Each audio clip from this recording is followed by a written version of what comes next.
Mesdames et messieurs, chers téléspectateurs fidèles à NSUB Média TV, bienvenue. Bienvenue dans Horizon 2019. Horizon 2019, c'est cette toute nouvelle émission dans laquelle nous aurons à accueillir différents candidats, des candidats et candidates à la magistrature suprême.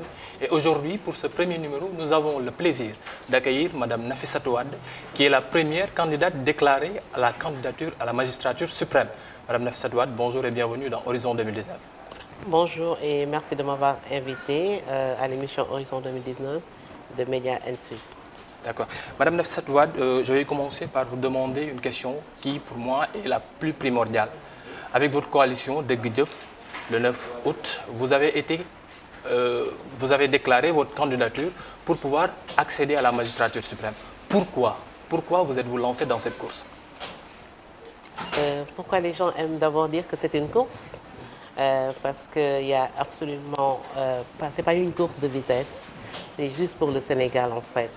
La candidature, nous sommes candidates à la candidature d'abord, il faut préciser, parce que la candidature est validée par le Conseil constitutionnel et nous pensons par rapport au travail que nous avons fait, Inch'Allah Rabbi, nous ferons partie des candidates. Donc validée, et ensuite nous allons faire la campagne. Et justement, lors de la campagne, nous allons expliquer à tous les Sénégalais pourquoi nous sommes candidates. Vous posez la question aujourd'hui et j'aimerais bien la répondre. Tout simplement pour dire que chaque citoyen, au-delà de la candidature, chaque citoyen doit faire quelque chose pour son pays. Chaque citoyen doit être utile à son pays sans penser à être candidat ou non, sans penser avoir un poste ou non.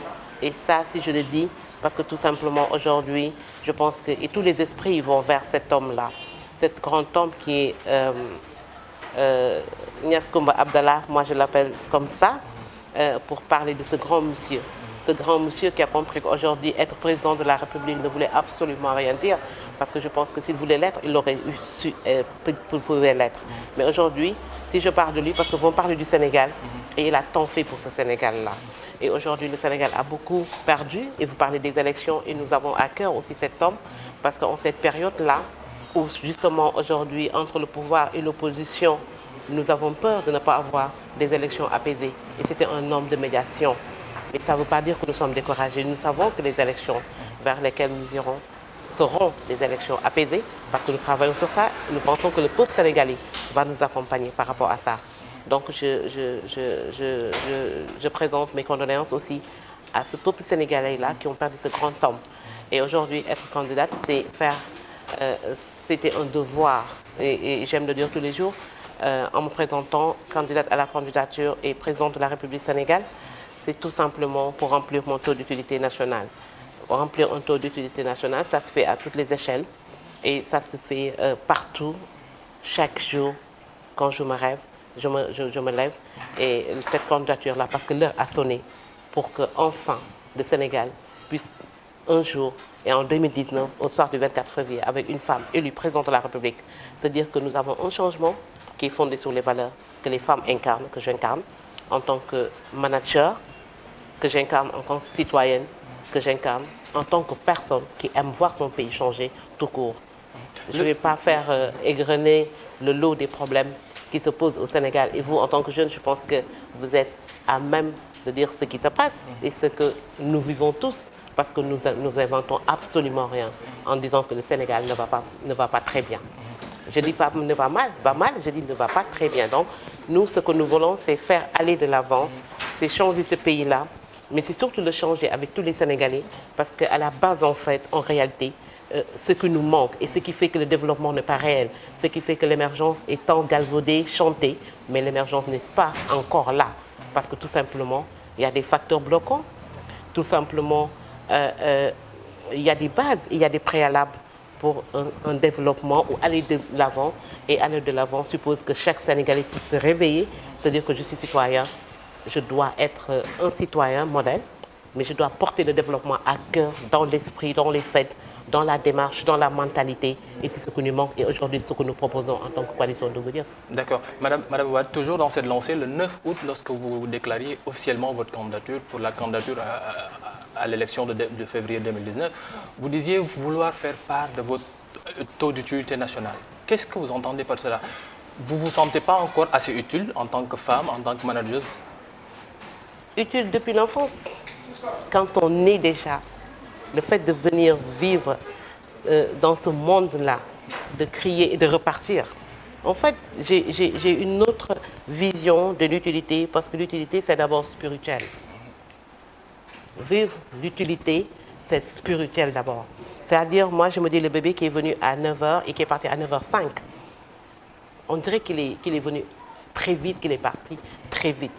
Mais quand on connaît cet enfant-là, qui a pu relier des familles, qui a pu faire naître des visions, qui a pu faire naître de l'ambition et une grande spiritualité, cet enfant a fait une mission sur Terre. Et je pense que dans ma mission sur Terre, c'est de remplir mon taux d'utilité nationale à travers ce que je fais dans la politique. Par rapport aux autres, je remplis très bien, je pense. Mais aujourd'hui, remplir son taux d'utilité nationale, c'est tout simplement pouvoir faire quelque chose sur ce pays-là. Et pouvoir faire quelque chose sur ce pays-là, évidemment, je le fais depuis que je suis née. C'est ce sentiment que j'ai, c'est ce sentiment que mes parents m'ont inculqué, alhamdoulilah. Mais je dis encore en plus, il faut aller de l'avant. Et aller de l'avant en tant que personne, physiquement, moralement, c'est de participer. Je participe depuis, mais c'est à une autre échelle que je veux participer. C'est-à-dire renverser la tendance. C'est-à-dire on peut travailler pour son pays. On peut vouloir changer son pays. Mais je pense que pour réellement changer, il faut être dans les instances et avoir la capacité et le pouvoir de tout changer. Et aujourd'hui, il faut tout changer. C'est le système qu'il faut changer. Et donc, quand je dis remplir ce taux d'utilité, c'est aller à l'organe suprême, être présidente de la République et pour pouvoir se dire aujourd'hui, non, il faut que ça s'arrête. D'accord. Madame Nafissatou Wade, je rappelle pour nos chers téléspectateurs qui ne la connaîtraient pas, Madame Nafissatou Wade est une Saint-Louisienne bonta, une Walo-Walo, dirait-on, une femme de Guet Ndar. Et nous savons ces temps-ci tout ce qui se passe au niveau de la langue de Barbarie avec la houle. Qu'est-ce que cela vous inspire? Est-ce qu'on se soucie réellement de ces Sénégalais-là qui sont en bas? Quand vous parlez de votre taux d'utilité nationale, de l'aspect spirituel et tout, mais le Sénégalais lambda, qu'est-ce qu'il attend de vous? Le Sénégalais lambda attend tout simplement le changement. En fait, et je reviens tout simplement, pourquoi je suis candidate? Je suis candidate tout simplement parce que je sens que le peuple a réellement envie d'un véritable changement. En 2012, j'étais là et j'ai participé à ce changement-là. J'avais plus de 35 ans et pourtant, je n'avais pas dit que je veux être présidente de la République. Tout simplement, j'ai participé intellectuellement, moralement, physiquement à ce véritable changement-là que nous voulions, que je voulais, que tous les jeunes voulaient et que Mamadou Diop aussi voulait. Celui qui est parti et avec qui j'étais un jour à la place de l'obélisque pour dire enfin un changement avec l'alternance qui allait venir. Mamadou Diop est parti, il est mort, moi je suis vivante. C'est un devoir aussi moral de dire que ce changement-là, nous ne l'avons toujours pas. Donc il faut aller plus.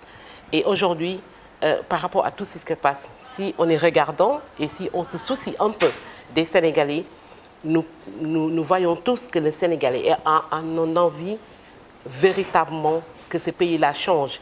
Que ce pays-là, quand on parle de développement, que ça ne soit pas seulement des 20 mots. Quand on parle d'émergence, on ne dit pas pour avoir un slogan et pour participer avec le pouvoir pour parler d'émergence.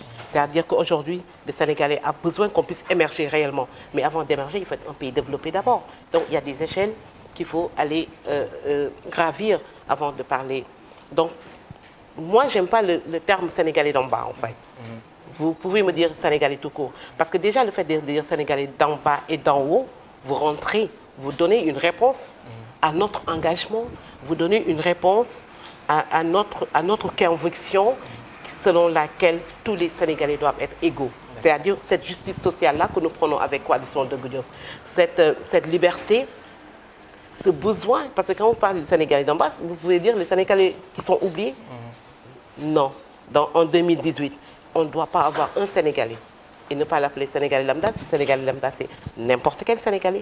Mais tous les Sénégalais doivent suivre des infrastructures. Tous les Sénégalais doivent avoir à la base une santé. Tous les Sénégalais doivent éduquer, mais surtout quand on est Saint-Lusien et qu'on est de la langue de Barbarie. Aujourd'hui, effectivement, j'ai l'impression qu'ils sont oubliés. Ils ne sont pas oubliés parce que c'est toute la population sénégalaise et moi je me confonds à cette population-là qui se soucie un peu de ce qui va se passer dans quelques années sur cette langue de Barbarie-là si rien n'est fait. Tout simplement parce que c'est un fait naturel d'abord, mais surtout, quand on parle de gouvernement, il faut savoir prévoir. On savait que aujourd'hui... On parle de faits naturels un peu partout, mais est-ce qu'il n'y a pas preuve de négligence ou bien d'oubli? Ce n'est pas un oubli, c'est un manque de clairvoyance et de prévision et de savoir prévoir. Un gouvernement doit savoir prévoir. C'est vrai qu'à l'État, dans le monde, on parle aujourd'hui de changement climatique. Et ce changement climatique-là, certes, devait penser qu'aujourd'hui, nous en serions là, mais dans les autres pays du monde aussi, ce changement climatique-là existe, mais ils ont pris des garde-fous. Ils se sont dit, demain, qu'est-ce qu'il y a à faire avant que la langue de barbarie puisse disparaître, entre guillemets. Nous n'allons pas la laisser disparaître, cette langue de barbarie, parce que nous y habitons tout simplement, mais c'est des Sénégalais qui sont dans cette langue de barbarie, et la langue de barbarie a toute une histoire qu'il ne faut pas oublier. Et je suis ravie aujourd'hui que vous parlez de la langue de barbarie et de Saint-Louis, parce que tout simplement, en tant qu'étudiante de l'Université de Saint-Louis, la première promotion, les premiers écrits, les premiers mémoires ont été avec nous. Et moi, j'avais écrit sur l'habitat et l'espace social à Guet-Ndar. J'ai travaillé aussi sur les femmes de Guet-Ndar, etc. Donc, c'est un très profond lien qui m'unit à Guet-Ndar. Et je suis géographe. Donc, ça me touche au premier plan. Ce qu'il y a à faire sur la langue de barbarie, déjà, les responsabilités sont partagées. Il y a une responsabilité citoyenne de tout un chacun. Mais le gouvernement doit savoir faire quelque chose. Ce n'est pas quelque chose de ponctuel. C'est-à-dire faire de vraies études, voir quels sont les problèmes, comment les solutionner pour préserver cette population-là qui fait partie du Sénégal et pour laquelle nous devons tous nous battre. D'accord. Maintenant, moi, je reviens toujours à cette expression taux d'utilité nationale. Est-ce qu'il faut seulement être de l'instance dirigeante, faire partie du gouvernement ou bien d'une quelconque institution pour pouvoir agir pour les Sénégalais? Vous avez un DEA en urbanisme et aménagement, option développement économique des territoires, que vous avez obtenu au niveau de la Sorbonne. Madame Wade, est-ce qu'il suffit d'attendre le gouvernement? Votre taux d'utilité nationale, est-ce que les Sénégalais peuvent le sentir sans que vous soyez présidente ou bien ministre quelque part? Je pense qu'il faut faire un micro-trottoir. Il faut venir là où j'ai fait mes études. Il faut même aller très en arrière, c'est-à-dire aller à l'école franco-sénégalaise où j'ai fait mes études primaires et aller à Niayes-Thioker. Aller à Niayes-Thioker et demander qui est cette petite fille-là qui était à l'école franco-sénégalaise, qui était avec une grande classe, là, si je peux le dire ainsi, et retourner être dans mon dara coranique avec des jeunes de Niayes-Thioker. Et je pense qu'aujourd'hui, si je parle de taux d'utilité, c'est par rapport à l'enfance, parce que tout simplement, j'ai pu comprendre que j'avais la possibilité de partager, la possibilité de me dire pourquoi j'ai envie de dire pourquoi je mangeais à ma faim et je voyais d'autres qui ne prenaient pas le petit déjeuner et j'étais obligée d'amener le petit déjeuner pour leur offrir. Je regardais pendant Noël, décembre arrive. Et c'est aussi le lot de beaucoup d'enfants qui n'avaient pas de cadeaux alors que moi j'en avais à gogo et je pouvais redistribuer dans mon école coranique.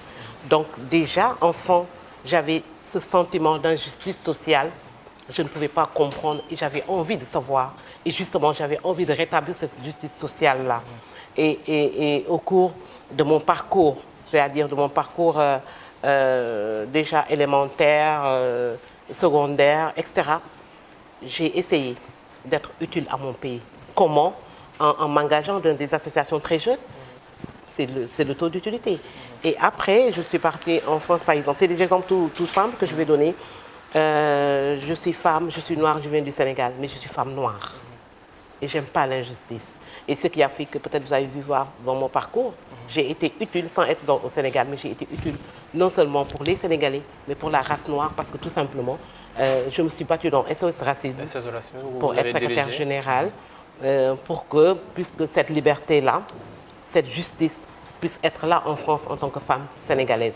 Et je suis revenue dans mon pays aussi, même en étant en France, je faisais partie de beaucoup d'associations de Sénégalais qui vivaient en France et qui faisaient quelque chose pour ce pays-là. Et je me suis dit, je ne devais pas rester là-bas parce que tout simplement, mon pays a beaucoup fait. Je suis partie avec une bourse de la coopération franco-sénégalaise, c'est mon pays aussi. Et donc, j'avais un devoir moral de revenir Et justement, vous l'avez bien dit, j'ai des diplômes, j'ai des connaissances, je dois les mettre au profit de mon pays, ce que je fais depuis. Je n'ai pas attendu qu'on me donne du boulot. Je n'ai pas attendu qu'on me dise sur un plateau d'or, voilà ce que vous avez. Je me suis faite toute seule. Je suis revenue, j'ai tout laissé pour venir, alors qu'ici, on me disait qu'il n'y avait absolument rien. Il fallait attendre d'avoir quelque chose pour revenir, d'être sûr de venir. Non, je me suis dit, il fallait que je vienne d'abord pour mon pays, avant de venir pour moi-même. Parce que si je devais tout simplement venir pour moi-même, c'est de rester en France, continuer à travailler, de déposer des diplômes, des demandes ici, et qu'on me dise, viens, il y a un travail. Je ne l'ai absolument pas fait. Je suis venue d'abord pour mon pays, et je me suis trouvée du travail toute seule, et j'ai fait travailler d'autres personnes. Donc je pense que ça, c'est le taux d'utilité national. Sur le plan social, qu'est-ce que nous n'avons pas fait? Nous faisons chaque année, par exemple, chaque année, pendant tout le long de l'année, mais à des périodes marquantes, lors du 7 mars ou du 8 mars, etc., nous faisons des collectes, nous faisons des dons dans les prisons qui sont pour les femmes, la MAF de Liberté 6, les pouponnières, etc., etc. Je ne veux pas égrener, parce que ça, c'est des actions sociales. Et je pense que sur les actions sociales que nous faisons en collectivité, individuellement, je ne le dirai absolument pas, parce que je n'ai pas le droit de le dire, parce que ça, c'est la relation entre une personne et une autre. Ça, je ne peux pas le dévoiler, mais je pense que vous aurez l'occasion de savoir qui je suis et quel est mon taux d'utilité. Vous pourrez un jour le définir. D'accord. Toujours dans cette lancée, on vous définit comme étant quelqu'une de très engagée, une militante aguerrie. Peut-on vous définir comme étant une féministe? Qu'est-ce que ça veut dire féministe? Si vous dites, il faut me dire ce que les mots, parce qu'en fait, nous, chacun, nous n'avons pas les mêmes définitions des mots. Qu'est-ce que ça veut dire féminisme pour vous?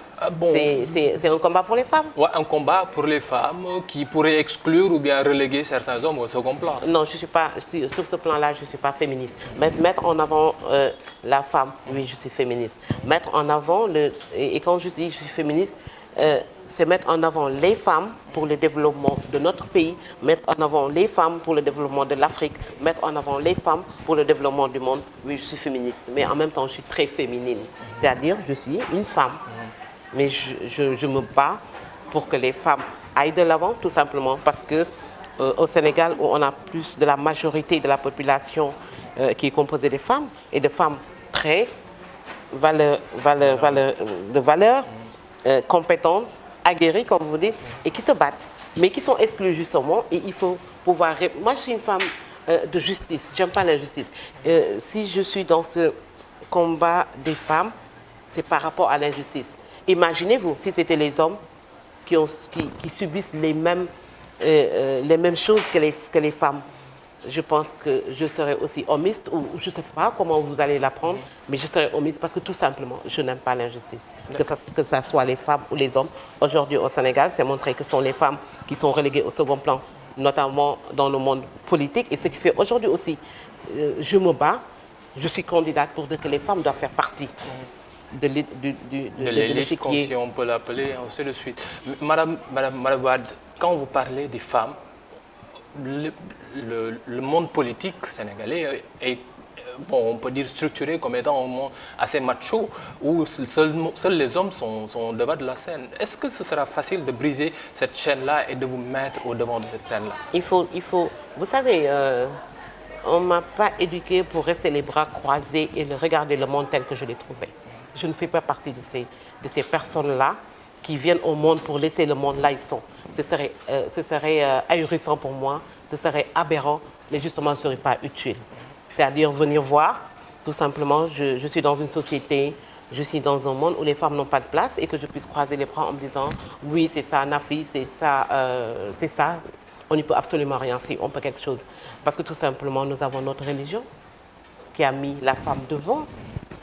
Nous sommes dans une société où les femmes ont fini de tout prouver.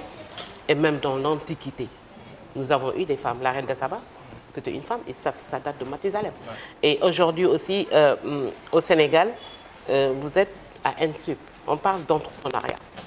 À ENSUP, on parle d'entrepreneuriat.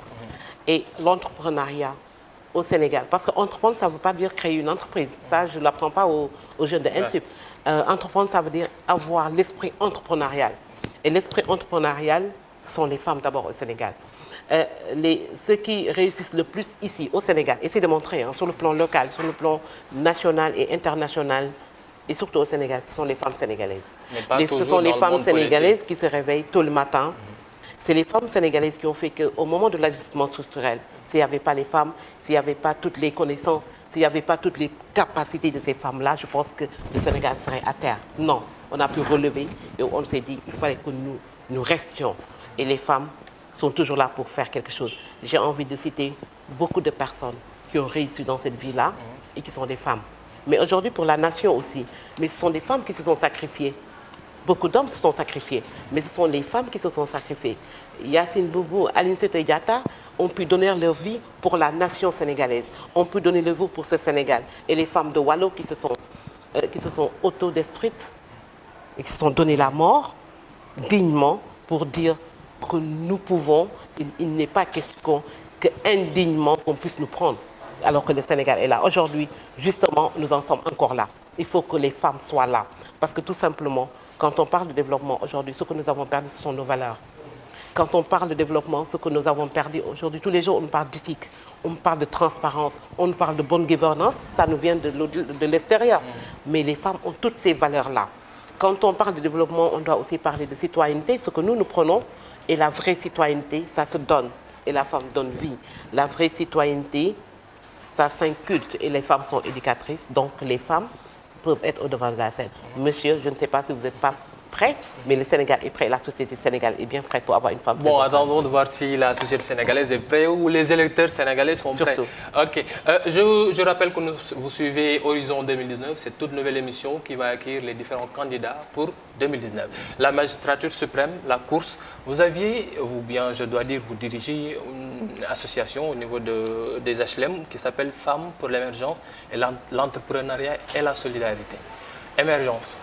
Ça, ce mot, quand on l'entend, on fait un clin d'œil en quelque sorte à l'État. Est-ce qu'on peut vous caractériser comme étant un affilié du plan Sénégal émergent? Affilié du plan Sénégal émergent. L'émergence, s'il y a quelqu'un qui a appliqué ce mot-là, je pense qu'on me l'a piraté. Parce que La SODAV est là donc. Moi je parle d'émergence depuis, je ne sais même pas quand, parce que quand on me disait développement, je disais oui, mais il faut qu'on puisse émerger, sortir de notre tête de l'eau. Et c'est ça l'émergence en fait. Et c'est un mot que j'ai employé. Justement là, quand je me suis présentée, j'ai dit, ben tiens, Femmes pour l'émergence par l'entrepreneuriat, c'est un mot qui est utilisé à tort et à travers et qui est utilisé par le parti au pouvoir surtout. Parce que vous avez bien dit, pendant Sénégal émergent, tout à l'heure, j'ai passé, je voyais, je ne sais pas quoi le slogan, émergent, etc. J'ai dit, ben, ce mot a été torturé. Galvaudé un peu. Galvaudé, torturé. Nous l'avons utilisé à bon escient. Parce que nous avons dit fait Femmes pour l'émergence par l'entrepreneuriat. Donc nous avons expliqué par l'entrepreneuriat et par la solidarité. Et nous avons dit fait comme la magie, comme fait Mamrandotou l'a fait, qui transforme. Nous avons envie de transformer cette vie-là. Donc ce n'est pas un terme que j'ai employé aujourd'hui pour être à côté du pouvoir, absolument pas. Je ne suis pas pouvoiriste et je ne suis pas du côté du pouvoir, je ne suis pas du côté de l'opposition, quelque chose, j'aime bien le dire, mais je m'oppose, c'est-à-dire je ne veux pas que le Sénégal soit à l'état où il est aujourd'hui. J'ai envie que le Sénégal change. Et si ça pouvait se passer par ces personnes-là qui sont aujourd'hui au pouvoir, je ne me présenterai absolument pas. Mais j'ai dit, il faut que ça change radicalement. Et ils ont eu 5 ans pour pouvoir nous montrer qu'ils ont la possibilité de le changer radicalement. Moi, je dis, non, il reste encore à faire. Et nous avons le devoir de venir dire, nous voulons changer ce pays-là. Et nous allons démontrer comment nous pouvons le changer. Nous avons donné des programmes dans beaucoup de secteurs. Et nous avons dit comment il fallait faire aussi. Donc, le mot émergence m'appartient et appartient à tout le monde. D'accord. Madame Wade, toujours, vous avez dit tantôt, vous n'êtes pas du pouvoir ni de l'opposition. On peut vous catégoriser comme étant une nini, donc ni l'un ni l'autre. Pas nini, je ne suis pas nini, absolument pas. J'ai bien, en fait, je n'ai pas développé. J'ai dit, je suis républicaine. Je ne suis pas du pouvoir, c'est sûr. Sinon, je n'aurais pas demandé à être candidate à la candidature et de dire que je serai présidente de la République du Sénégal. Donc, mais par contre, quand je dis je ne suis pas aussi de cette opposition-là, je ne suis pas de l'opposition pour m'opposer, je suis dans l'opposition pour pouvoir changer ce Sénégal. Mais je ne suis pas aussi dans cette opposition où on ne parle pas du Sénégal, où on part des intérêts personnels et on se met à critiquer à longueur de journée. Je ne suis pas dans cette opposition-là. Donc je suis dans une opposition, si ça s'appelle s'opposer, pour mettre le Sénégal à l'avant et faire aller le Sénégal de l'avant. La patrie avant le parti, donc. Finalement, j'aime pas cette phrase parce que cette phrase aussi a été utilisée à tort et à travers. Je préfère le vivre et le montrer et le démontrer aux Sénégalais et que les Sénégalais, ensemble, nous puissions tous être dans le même parti qu'est le Sénégal et avoir la même patrie qu'est notre patrie à nous. Depuis 2012, on nous parle du plan Sénégal émergent. 2012, 2018, 2019 bientôt. Peut-on dire que le Sénégal a émergé ou bien le Sénégal émerge? Le Sénégal n'a pas émergé. Le Sénégal n'a pas émergé. Si le Sénégal avait émergé, je ne serais pas candidate à la candidature. Parce que je vous dis que ce n'est pas ma personne qui est importante, c'est le Sénégal qui est important. Et aujourd'hui, il y a beaucoup à faire. Il y a énormément à faire. Et quand on parle du plan Sénégal émergent, oui, chacun a son plan. Depuis 1960, nous avons des plans, nous avons des visions, nous avons des programmes, mais le Sénégal ne va pas plus loin. Le Sénégal va plus loin en mots, le Sénégal va plus loin en loi, le Sénégal va plus loin dans ce que nous écrivons et ce que nous ratifions, mais dans l'effectivité, il reste beaucoup à faire. Et nous, ce que nous proposons par rapport à tous ces hommes et femmes politiques aujourd'hui, c'est l'effectivité. C'est-à-dire, nous savons tous que le Sénégal ne marche pas. Et ce que nous disons tous en général. Le parti au pouvoir ne serait pas d'accord. Ils disent qu'il y a le PIB de 6,8, bientôt 6,9, et on arrivera vers 7 en 2022. Le taux de croissance. Ouais. Le taux de croissance a des chiffres. Ce fameux taux de croissance a des chiffres. Oui, j'aimerais bien que le taux de croissance aille plus loin que ça. Mais j'aurais aussi aimé qu'on puisse vivre ce taux de croissance-là. Avoir un taux de croissance, ce n'est pas seulement un taux de croissance à des chiffres élevés, etc. C'est pouvoir dire que nous sommes dans une croissance économique que nous sentons nous tous. C'est-à-dire ceux qui sont à NSUP, qu'à la fin du mois ne peinent pas à pouvoir avoir de l'argent pour payer les études. Et je pense que si aujourd'hui, ici, NSUP pourrait être un laboratoire. Il faut demander à la comptabilité, est-ce que si on dit on paye le 30, est-ce que tout le monde paye le 30? Comment font les étudiants? Est-ce que de temps en temps, et ça je pose une question, de temps en temps c'est sûr, qu'ils rappellent les étudiants pour venir payer. Et peut-être qu'ils les pourchassent juste dans les écoles. Je sais ce qui se passe dans ces écoles-là. Pour dire qu'il faut venir payer parce que justement, ils veulent payer. Les parents ont envie que leurs enfants réussissent. Ils les mettent dans de très bonnes écoles. NSUP est une excellente école d'ailleurs, pour le dire en passant. Mais la volonté des parents n'est pas égale à leur capacité d'avoir quelque chose. On a un enfant, on veut qu'il devienne enfin pour changer les familles, mais pour payer, c'est très cher. Mais justement aussi, même pour donner le petit déjeuner à ses enfants, c'est très difficile. Et quand les jeunes sont au chômage, qu'est-ce qui se passe dans ce pays-là? Quand on va à l'hôpital, comment se faire soigner? Il faut créer l'entrepreneuriat. Et ça, c'est juste un des aspects de notre programme, c'est-à-dire favoriser l'entrepreneuriat au niveau des femmes et des jeunes, favoriser l'entrepreneuriat agricole au niveau des jeunes qui sont dans les daras pour leur permettre d'avoir une connaissance religieuse et en même temps, justement, d'en remplir le taux d'utilité nationale en participant, en se faisant auto-employer dans des entreprises agricoles, etc., etc. Donc, il y a de la matière.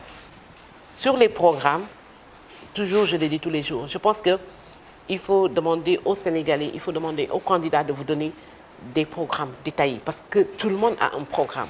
Mais maintenant, c'est de mettre en œuvre ce programme-là, c'est d'avoir cette vision-là pour le Sénégal. Ce que nous voulons pour le Sénégal, nous voulons un Sénégal d'abord de paix. Comment faire pour qu'il y ait la paix? Nous devons tous y travailler. Nous voulons un Sénégal où la solidarité ne serait pas en vain mots, mais surtout où la santé serait une santé pour tous, que ça ne soit pas un slogan. L'éducation, enfin un jour, qu'on ne puisse pas dire il faut sauver l'année. Moi, j'ai envie tout simplement de dire qu'il faut sauver l'éducation une bonne fois pour toutes, même s'il faut pour l'enseignement supérieur faire une année de césure, c'est-à-dire de cassure, il faut la faire. Et après, être au même niveau que les autres pays du monde. C'est-à-dire, quand l'année commence en octobre, il faut que l'année commence en octobre. L'année doit finir en juin, oui, finir en juin, pour que certains étudiants qui ont envie d'aller, et je ne pense pas que maintenant ça puisse être facile pour aller en France, pas l'inscription qui va bloquer, mais justement aujourd'hui, la dernière fois, j'ai demandé à quelqu'un, vous avez fini, il me dit, non, on n'a pas encore terminé l'année. C'est grave, en décembre. Vous pensez que cet étudiant-là a la possibilité d'aller à l'extérieur pour être au même niveau que les autres? Non. Donc, ce qu'il y a aussi à faire au niveau de l'enseignement supérieur, c'est justement je dis l'effectivité, c'est-à-dire le respect des accords. Le respect des accords entre les gouvernants et les étudiants. Le respect des accords par rapport aux franchises universitaires. Le respect du paiement des bourses, etc. Donc, rien que sur l'effectivité, le Sénégal ferait un bond en plus. Sur la citoyenneté, encore plus. Et sur l'engagement et le don de soi. S'oublier au profit de sa localité d'abord. S'oublier au profit de ce cher Sénégal. Si tout le monde l'avait en bandoulière, debout ak jëf, ça veut dire la vérité véridique, c'est-à-dire la personne. Parce que dire la vérité, nous pouvons tous la faire. Ouais. Mais maintenant, être dans la vérité et la porter en bandoulière, être dans le travail, et je pense justement cette candidature-là, vous l'avez dit tout à l'heure, c'était pas simple, oui, mais nous avions envie de faire cette candidature pour casser des clichés.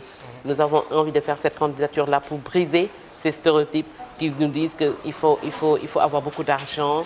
Non, il faut prendre l'argent, le denier public. Non, il faut tout simplement avoir une vision pour ce Sénégal, la partager avec tous les Sénégalais et être dans une perspective de gestion inclusive et participative, transparente, citoyenne, pour faire aller émerger le Sénégal véritablement. D'accord. Madame Nafsadoua, toujours par rapport à votre candidature, on ne vous a pas vu ou bien on ne vous connaît pas dans le milieu politique en tant que tel.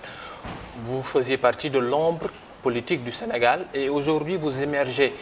Qu'est-ce qui vous a poussé? C'est quoi cette force qui vous a donné? D'où vous avez tiré cette force pour pouvoir vous dire maintenant je vais en coalition de Goudjeuf et je vais briguer un mandat pour aller loger au niveau de la présidence? C'est le gouffre dans lequel se trouve le Sénégal. Nous avons envie de sortir le Sénégal du gouffre dans lequel il est. Mais tout simplement aussi connu dans le monde politique. Connu, pas connu des Sénégalais, peut-être dans la majorité, je ne sais pas. Mais dans le monde politique, connu, oui. Vous avez été militante du FSDBJ? J'ai été militante pendant 15 ans. C'est pas une mince affaire. Mais pendant que j'étais militante ici, j'étais militante dans la diaspora. Et à un moment donné, j'étais même la représentante au niveau de la diaspora. Et quand je suis revenue, j'étais non seulement femme au niveau de ce parti-là, mais j'ai créé la coordination de la cellule des cadres que j'ai dirigée pendant un moment. Et ça me donnait la possibilité tout simplement d'être avec ce monde politique-là et de connaître tous ceux qui sont dans ce monde et de me faire connaître dans ce monde. Par contre, par rapport aux médias, vous allez me dire peut-être, quand vous dites pas connu, c'est par rapport surtout aux médias.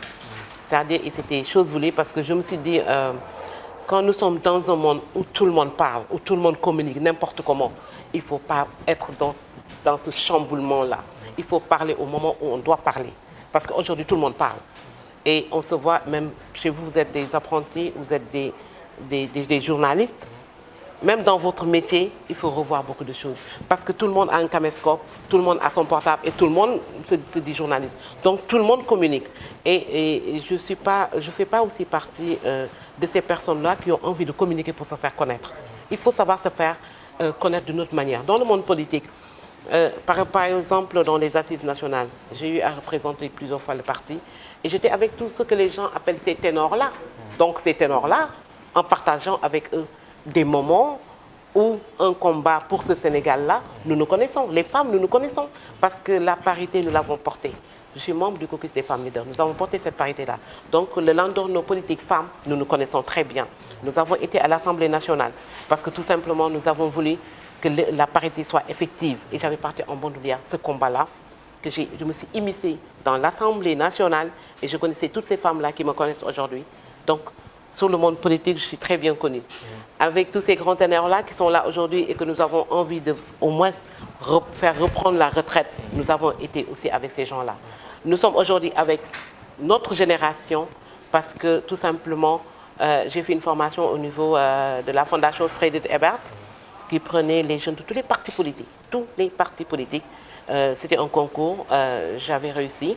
Et j'étais avec des jeunes de ma génération, hommes et femmes. je suis partie en Afrique, à Abuja. Donc j'ai rencontré en fait surtout des jeunes politiques du monde africain avec qui j'ai eu à travailler pour le développement de ce continent-là, et surtout dans l'Afrique de l'Ouest. Donc dans le monde politique, oui, mais je pense que ce n'est pas important. Est-ce qu'il faut être connu dans ce monde politique-là, être connu des médias, avoir de l'argent à distribuer à gauche, à droite pour faire aller le Sénégal de l'avant? Je ne pense pas. Sinon le Sénégal serait émergent depuis Mathusalem. C'est une réalité, oui ou non? Donc ça, les électeurs nous en diront plus. Madame, on vous a entendu adouber le parrainage. Avez-vous réussi à réunir le quota nécessaire? Pour l'instant, il faut dire vrai et juste. Nous n'avons pas encore le quota nécessaire, mais nous y allons. Parce que tout simplement, nous avons, par rapport à nos estimations et par rapport à là où nous allons. Aujourd'hui, on est le 4 ou le 5. On est le 5. Le 5 et déjà dans une semaine, Inch'Allah, les dépôts vont commencer. Nous allons déposer. Parce que, comme je le dis tous les jours, et là, j'en profite aussi pour remercier Moustapha Gaye, qui est chargé du parrainage, et Mme Aïssatou Ndom, qui ont fait un excellent travail. C'est-à-dire qu'ils n'ont laissé personne, épargné personne, même moi, c'est-à-dire pour aller chercher les parrainages.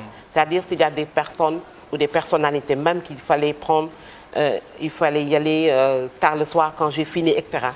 On n'a épargné personne. Et à un moment donné aussi, il fallait chaque jour que chaque collecteur puisse amener le nombre qui lui était demandé. Et quand on a vu que le temps allait maintenant, c'était la course contre la montre, Gaye n'a ménagé aucun effort pour aller prendre les parrainages et dire il vous reste encore temps. Donc il nous reste un peu, mais par rapport à ce qui nous reste et le temps qui nous reste, je dis jusqu'à la dernière sueur, jusqu'à la dernière minute, c'est-à-dire jusqu'au 10. Jusqu'au 10. Il faut terminer, il faut tout mettre en boucle. Parce que, en fait, ce qui nous reste, c'est le parrainage réellement. Mais tout ce qui reste en papier, tout est déjà ficelé et il nous reste une partie du parrainage à ficeler. Et je pense que, Inch'Allah Rabbi, Inch'Allah, nous allons terminer et que notre dossier va être validé. D'accord. On a entendu beaucoup d'analystes politiques dire que la majeure partie des candidats de cette année sont des candidats leurs, des candidats fantômes pour venir juste empêcher une partie de l'opposition ou bien une quelconque candidature de certaines personnalités. Est-ce que vous acceptez cela, qu'on vous catégorise parmi cela? Parce que vous pensez qu'on me catégorise parmi cela? C'est pas moi. Il y a certains qui disent qu'il y a de nombreuses coalitions. Mais j'en fais pas partie, donc je ne peux pas répondre à la question. Je ne me vois pas, absolument pas. Absolument pas. Et je ne pense pas qu'il puisse y avoir d'honnêtes citoyens. Je ne pense pas. Ma dignité ne me permet pas de le penser pour moi-même ou de le faire. Je ne pense pas qu'il y ait des Sénégalais qui vont le faire. Donc je ne peux pas m'avancer sur cette question-là parce que c'est une question anti-valeur. Ce n'est pas possible qu'on puisse faire ça pour ça. Je pense que si une personne se lève, dit je suis candidate, c'est parce que c'est réfléchi, parce que la personne s'est préparée, parce que la personne est avec une entité qui croit à cette vision-là que nous portons, que nous sommes prêts. Je ne pense pas que certaines personnes puissent faire ça. Et si c'est possible que les gens puissent le faire, où est-ce que nous allons? Donc, nous avons tout perdu dans ce cas-là. Parce que le Sénégal d'aujourd'hui, de 2018, normalement, il ne doit pas être possible qu'on puisse en être à ce stade-là où on fabrique des candidats. Ce n'est pas absolument, pour moi, ce n'est pas possible. Mais avec le nombre aussi élevé de candidats, peut-être c'est ça qui fait qu'on se pose des questions. Mais il faut être candidat pour pouvoir transformer ce Sénégal-là, et notre candidature se base sur ça. Et aujourd'hui, c'est aussi une candidature portée par une femme. Nous avons beaucoup d'autres femmes qui sont candidates. Et pas plus tard qu'il y a 15 jours, nous avons été toutes invitées à un atelier de dialogue sur la participation des femmes sur les élections. Et nous avons partagé en tant que femmes, nous avons parlé de cette solidarité-là qui doit exister chez les femmes. Mais nous nous sommes surtout dit qu'il faut qu'en 2019, nous puissions avoir une femme présidente de la République du Sénégal si on veut faire changer le Sénégal véritablement. D'accord. Alors, Madame Nafissatou Wade, nous arrivons au terme de cette émission. Si vous aviez un message à délivrer aux Sénégalais, aux électeurs, quel serait ce message? Aux électeurs, je dirais tout simplement qu'il nous faut cette grande responsabilité citoyenne. Nous avons en face de nous notre destin. Nous avons le destin entre nos mains. Changer le Sénégal, c'est possible avec les Sénégalais. Il faut que les Sénégalais soient capables de se dire que nous devons changer ce pays-là. Aujourd'hui, nous l'avons fait par rapport à notre candidature. Demain, ce sera le vote qui va déterminer. Mais je suis persuadée que les Sénégalais sont tout aussi conscients que nous, que le Sénégal doit aller de l'avant. Et aller de l'avant, it's our hands. C'est entre nos mains et c'est possible. Nous avons besoin d'une candidature. Nous avons besoin surtout des femmes. Nous avons besoin d'une femme pour changer radicalement ce pays-là. Donc aux électeurs, faites le bon choix. C'est-à-dire votez pour la personne qui va changer ce Sénégal. Et nous avons proposé un changement réel, effectif et radical en 2019. À l'instar de tous ces candidats aussi, je voudrais tout simplement porter un message pour dire qu'aujourd'hui, si vraiment et véritablement le Sénégal aurait besoin d'une seule candidature pour faire changer ce Sénégal, je suis prêt pour cette candidature unique. Mais cette candidature unique aussi doit être portée par une femme. Et nous voulons justement tout simplement, ce n'est pas parce que nous sommes femmes, mais nous savons que les valeurs dont nous avons besoin pour faire changer le Sénégal est portée par des femmes.